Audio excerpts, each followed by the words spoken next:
Olá a todos e todas, sejam muito bem-vindos a mais um episódio dos Diálogos Inclusivos.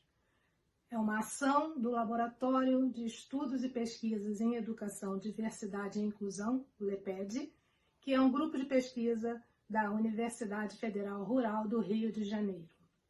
Eu sou a Cláudia Miranda, doutoranda em Educação e professora de Ensino Superior.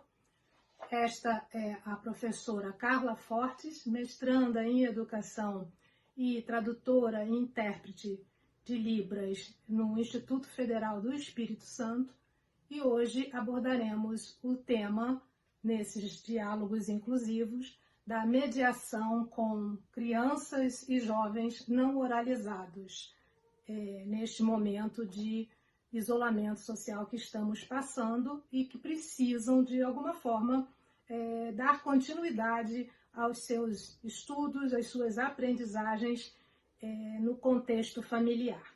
Neste contexto de isolamento social, todos fomos afetados em nossas rotinas, em nossos papéis, em nossos comportamentos, e isso tem trazido algumas consequências de difícil manejo para muitos familiares, né, ao perceberem, ao observarem mudanças comportamentais em pessoas com deficiência que às vezes não estão sabendo lidar com todas essas demandas, com todas essas solicitações, e os que possuem um comprometimento na sua linguagem expressiva, na forma de se comunicar com o mundo, às vezes isso toma proporções muito maiores, e a gente vai abordar exatamente esses aspectos, dando algumas dicas de manejo para essas pessoas, para esses indivíduos não oralizados que precisam, além de compreender, saber continuar com a sua rotina de aprendizagens, com a sua rotina de vida diária e prática da melhor forma possível. Então, neste primeiro episódio, abordaremos conceitos mais gerais envolvendo essas condições clínicas e orgânicas, e no segundo, na continuação desse vídeo, na próxima semana, falaremos mais especificamente sobre um determinado sistema de comunicação que é utilizado para algumas condições, algumas categorias, que é a comunicação alternativa e ampliada, dando dicas mais detalhadas de como se utilizar desses recursos no ambiente familiar. A comunicação é uma das formas essenciais para integrar o sujeito à sociedade, e ela é realizada através de diferentes formas, diferentes expressões, como a fala, os gestos, expressões faciais, expressões corporais, né, que são tipicamente características humanas. Nenhuma outra espécie lança mão de tantos recursos para se comunicar, para interagir, para trocar informações com os pares, com os outros indivíduos. Em algumas condições, nós temos crianças e jovens, pessoas com deficiências, que tiveram prejuízos nessa habilidade comunicacional através da fala, da oralização, e são necessários, né, o uso e o emprego de recursos alternativos para que a gente garanta, né, esta possibilidade, né? Eles precisam ser protagonistas nessas interações, de alguma forma, às vezes diferente da normalmente utilizada, terão acesso, né, a esse tipo de troca social no seu dia a dia, nas suas atividades rotineiras, né? Quando a gente fala em comunicação, a gente fala em linguagem, né? E, de uma maneira geral, existem dois fatores envolvidos na questão da linguagem da comunicação, né? Ambos passam pela interação com uma mensagem que é trocada, que é transmitida, né, através de um emissor e recebida no outro lado por um receptor, que vai ter que entender, interpretar e fazer uma troca, uma devolução a partir dessa relação, né? Muitas das vezes, o nosso aluno, o nosso filho, ele possui uma linguagem compreensiva, ele entende as coisas que estão sendo faladas, que estão sendo solicitadas, mas não tem a possibilidade orgânica, por algum impedimento, de ter uma linguagem expressiva através da fala. Mas existem diferentes maneiras dessa comunicação se efetivar. Por exemplo, nós temos o choro, nós temos o sorriso, os gestos, a própria fala oral ou sintetizada através de um equipamento que faz, através da tecnologia, né, essa transmissão, né, através de uma gravação. Enfim, existem infinitas possibilidades desta comunicação ser efetivada, mesmo naqueles casos onde a oralidade não está presente. E são esses recursos que a gente vai levantar como possibilidades para que, durante, né, essa intervenção, essa interação social muito intensa no ambiente familiar, possa transcorrer de uma forma que gere aprendizagens e não se constituam em momentos de ansiedade e angústia em todos aqueles que estão sem orientações de como proceder, de como fazer o manejo, de como mediar toda essa situação remotamente. Nesse sentido, nossas dicas são na direção da criação de uma rotina familiar que provoque o mínimo de comportamentos alterados por conta das ansiedades e que favoreçam as aprendizagens em diferentes situações, não apenas com relação aos conteúdos, às atividades escolares, né, que possam chegar, né, como forma de atividades remotas em casa. Então, vai muito além disso e envolve alguns comportamentos que a gente acha necessário relembrar, né? Então, precisamos criar um ambiente que seja favorável às aprendizagens, criativo, e isso implica numa amorosidade da nossa parte, uma paciência, uma dose de paciência, às vezes, muito maior do que estávamos acostumados a aplicar nas nossas interações, nas nossas relações com essas crianças e jovens em casa, e implica em fazer juntos, porque muitas das vezes essa autonomia, né, para fazer as coisas por conta própria não está presente em alguns quadros, em algumas condições. Vocês, de uma hora para outra, foram alçados à condição de ser co-professor, né, de dar continuidade a esse ensino em casa. E muita gente não sabe como fazer isso.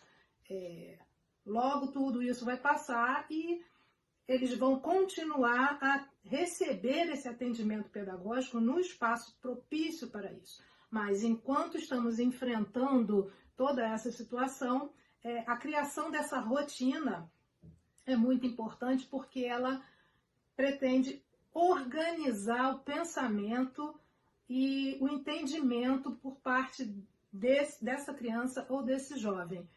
E quando a gente organiza por escrito, isso fica exposto, né, o que está previsto dele realizar durante aquele dia, você garante essa previsibilidade que, por sua vez, traz uma calma, uma compreensão de tudo que eles vão ser submetidos ao longo daquele dia. E dentro dessa rotina, a gente precisa dividir as atividades voltadas para o ensino escolar, para parte, né, da escolarização, as atividades do dia a dia, as atividades práticas e de vida diária, com relação ao lazer, né, a momentos de distração, momentos de meditação, de calmaria, e as atividades de manutenção da saúde, porque muitos quadros ainda precisam se deslocar ou receber né, em casa, cuidados da área da saúde tão necessários para a continuidade do tratamento, das intervenções que muitos são submetidos. Então, as dicas vão girar em torno dessas rotinas que precisam ser mediadas por vocês nesse momento tão peculiar. Com relação à questão da comunicação envolvendo a prática da higienização, né, que tão necessária nesse momento, muitas das vezes isso está sendo comprometido e de difícil entendimento por alguns grupos de indivíduos com deficiências. Por exemplo, pessoas com deficiência auditiva que faziam uso de uma linguagem, né, labial, estão com esse acesso negado através do uso das máscaras por parte de muitas pessoas que falam e esse canal de acesso passou a ser prejudicado, né? Então eles não conseguem entender, compreender o que está sendo noticiado, o que está sendo transmitido e falado pelo simples uso dessas máscaras, né? Outros indivíduos têm a necessidade de se deslocar de casa para se submeter a algum tratamento, algum atendimento, ou mesmo acompanhar um familiar em algum ambiente, né, externo, extremamente vulnerável e exposto à contaminação.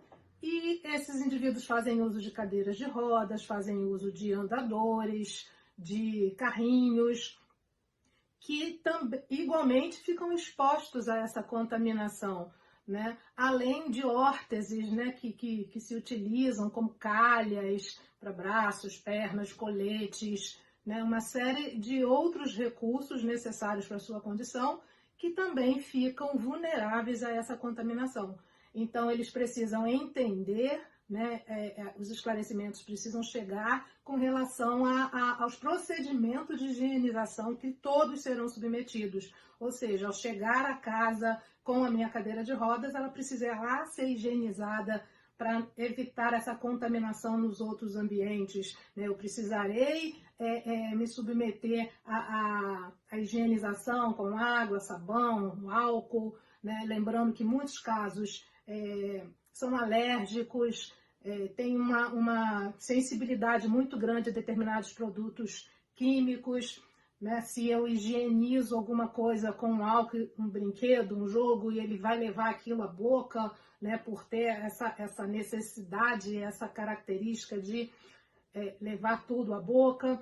E eu tenho que ter esses cuidados redobrados também, né, nesse momento aí da higienização. Então, estar junto é explicar o porquê que precisa utilizar a máscara, o porquê que tem que lavar essa mão com uma frequência maior, de uma forma que ele compreenda, que o seu nível, né, de interação intelectual, de compreensão, seja possível de ser realizado através dessas informações, né, para que essa comunicação de fato aconteça.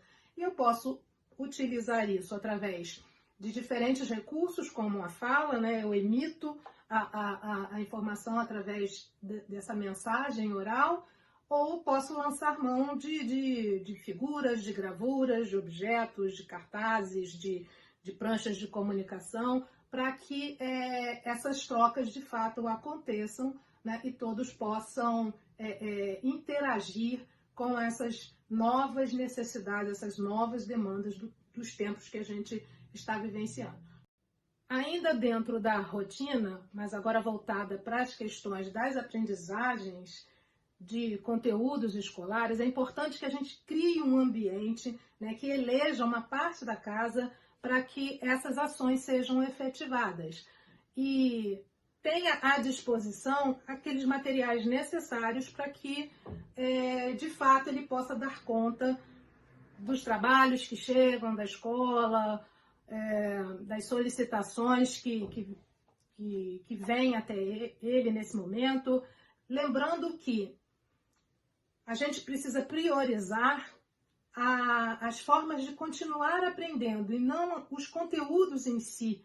Conteúdo que está lá no livro didático ou que é enviado muitas das vezes sem uma adaptação, sem uma acessibilidade, isso pode ser recuperado depois, né? O importante é a gente manter esse indivíduo ativo com relação às aprendizagens. As aprendizagens não acontecem apenas no ambiente escolar, não acontecem apenas dessa forma formal, né? Eu aprendo numa atividade lúdica, numa brincadeira, numa atividade do dia a dia, que está sendo desenvolvida por todos os que pertencem àquela família, os irmãos, né? Pai, mãe, né? Outros personagens. Então, as aprendizagens elas são possíveis em diferentes situações. Mas quando eu crio um ambiente favorável para a realização das atividades escolares, eu crio essa rotina e seria necessário que este momento, né, seja compatível com aquele turno, vamos dizer assim, em que ele estudava. Então, se ele estudava de manhã, eu vou dedicar uma parte da minha rotina diária com ele na parte da manhã para que ele realize alguma atividade voltada às questões pedagógicas. E vou articulando e vou fazendo um rodízio do que será trabalhado, uma revisão de conceitos, né, que ele já tinha tido acesso anteriormente, e voltados para áreas específicas, da leitura, da escrita, da matemática, da história, da geografia, da atividade física, enfim, que eu possa segmentar, né, essas situações ao longo da semana, não sobrecarregando, não tenha necessidade de eu ficar 4 horas realizando atividades pedagógicas. Isso pode gerar fadiga, isso pode gerar indisposição e não vai ter um efeito positivo esperado, mas que eu possa mediar essas situações de aprendizagem fazendo uso de recursos variados para que a comunicação, né, a mensagem chegue até ele, né, que ele compreenda, que ele possa se expressar de alguma forma, né, e continuar aprendendo. Então, isso envolve também a higienização desses recursos, desses materiais, né, o computador, os lápis, canetas, papéis, tudo que ele vai fazer uso nessa mediação aí pedagógica, né, realizando as atividades solicitadas. Outra coisa diz respeito à postura, nos casos de quadros de deficiência física, onde essa parte motora geralmente é muito afetada, incluindo, né, a fala. É importante que a gente coloque neste ambiente reservado para as aprendizagens equipamentos que favoreçam esta postura, né? Muitos utilizam cadeiras de rodas que já estão adaptadas para favorecer isso, outros não têm ainda esse recurso. E é interessante que eu promova, através de diferentes instrumentos, uma almofada de postura, inclusive para as crianças menores, né, uma calça jeans com enchimento, né, igual vemos aqui na imagem, que favorece e possibilita uma postura mais adequada para essas aprendizagens, porque eu preciso estar em estado de alerta, eu preciso não sentir dor, não sentir desconforto, para que possa me concentrar naquelas situações que estão sendo mediadas, que estão sendo solicitadas. Né? À medida que eu não estou bem posturado, eu tenho mais probabilidade de me distrair, né? de demonstrar através de diferentes canais, o choro, somatizações, transpirações e manifestações de desagrado, que alguma coisa não está funcionando direito. E lógico que dessa forma, nessas condições, as aprendizagens não vão ocorrer como deveriam. É extremamente importante eu valorizar os acertos, as tentativas que eles vão ter diante das solicitações, estimular o pensamento, fazendo uso de diferentes recursos e principalmente criar códigos de comunicação se eles ainda não têm uma efetividade no ambiente familiar. Né? Muitas crianças e jovens fazem uso desses sistemas alternativos, como tecnologia assistiva, utilização de pranchas, no ambiente escolar. né? E isso ainda não foi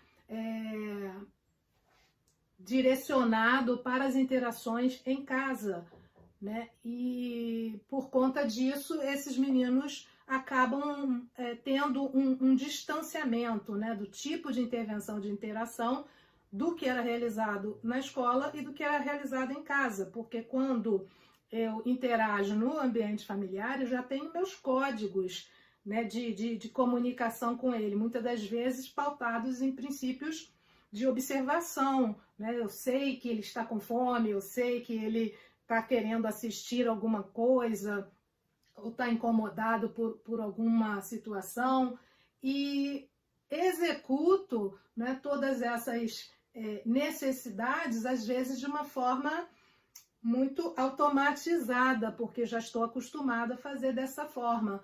Ao passo que no ambiente educacional, escolar, ele de repente poderia estar sendo solicitada a se expressar, né, através de outros recursos que são diferentes do que a família realiza em casa. Então, neste momento, né, que eles não estão tendo acesso, né, a esse tipo de estimulação na escola ou no tratamento que realizam com a terapeuta ocupacional ou com a fisioterapeuta, que as famílias possam priorizar essas formas básicas de comunicação para esses indivíduos não oralizados, partindo de um princípio básico que é o sim e o não. Através do sim e do não, a gente pode expressar uma série de opiniões, né? Os nossos contentamentos, as nossas concordâncias, eu concordo com isso ou discordo daquilo, através do sim ou não. E estabelecer esse código mínimo de sim ou não é uma coisa muito personalizada. Não existe uma regra, um padrão, todas as formas têm que ser iguais, né? Então, mesmo dentro desta condição de não poder falar, né, de usar a oralidade, eu posso dizer através de gestos, através do olhar, através do estabelecimento de um código específico, o meu sim ou o meu não, né? Para alguns indivíduos, pode ser através de expressões faciais, o piscar o olho de um determinado jeito vai significar o sim, ou ficar sério, em silêncio, sem emitir qualquer ruído, qualquer barulho, significar o não. Eu posso fazer uso de símbolos, de imagens, né? É muito comum hoje em dia, né? Todo mundo tem acesso a esses símbolos da internet, a carinha feliz, né, do emoji, a carinha triste. Então eu posso estabelecer com essa relação com ele, mostrar a carinha do sim e do não, e ele olhar, ou ele apontar, ou ele emitir algum ruído, vocalizar, falar alguma coisa, mesmo que condensada, para explicitar o que ele está querendo. E as nossas perguntas, tanto nas situações formais de aprendizagem quanto as do dia a dia, precisam envolver uma solicitação cuja resposta seja o sim ou não. Por exemplo, se eu vou perguntar para ele se no lanche da tarde ele quer suco de laranja ou refrigerante, eu não posso interagir fazendo a pergunta: você quer suco de laranja ou refrigerante?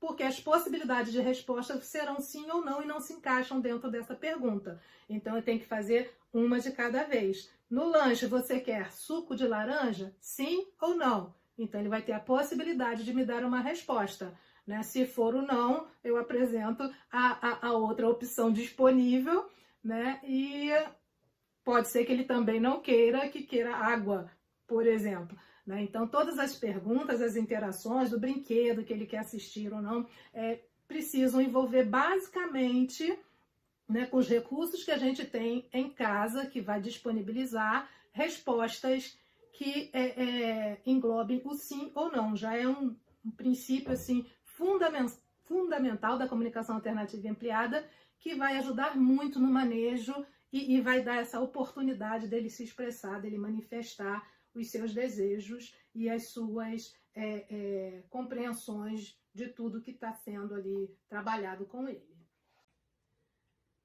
Espero que vocês tenham gostado dessas dicas mais gerais, ressaltando a importância de uma comunicação efetiva para aqueles indivíduos, crianças e jovens não oralizados que estão tendo que corresponder uma série de demandas nesse período, né, que vocês pensem nas necessidades, né, de proteção que precisamos ainda empregar nesse momento. E no próximo vídeo, na continuidade, né, desse tema da comunicação, vocês terão acesso a mais informações sobre o sistema de comunicação alternativa e ampliada para indivíduos não oralizados. A gente chama de comunicação alternativa para aqueles casos em que a única alternativa vai ser o uso desses recursos, né, que podem ser fotografias, objetos reais, que podem ser gravuras, figuras, símbolos pictográficos, tecnologia assistiva de excelência, fazendo uso de computadores, comunicadores, equipamentos, até mesmo as questões mais simples que você utiliza de recursos de sucatas e outras formas mais acessíveis. Então, ela se chama alternativa para os casos que não conseguem fazer uso, né, dessa emissão, e ela é chamada de ampliada para outros quadros em que a linguagem expressiva está presente, mas mesmo assim é prejudicada. Então, ela geralmente é chamada de comunicação alternativa para quadros de deficiência física, com diagnóstico de paralisia cerebral, né, comprometimentos motores, incluindo a fala, e ela é direcionada, né, na forma ampliada para aqueles indivíduos que têm dificuldades nessa emissão, como muitos quadros dentro do transtorno do espectro autista, dentro dos quadros de deficiência intelectual, que não fazem um uso muito efetivo dessa linguagem expressiva. Então, é um sistema que vocês receberão mais dicas no próximo vídeo, explicando um pouco melhor como manejar e qual o melhor uso, né, desses recursos no ambiente familiar. Então, me despeço por aqui e até o próximo evento, né, desta ação estratégica de enfrentamento da pandemia através dos diálogos inclusivos do LEPED. Um abraço e cuidem-se!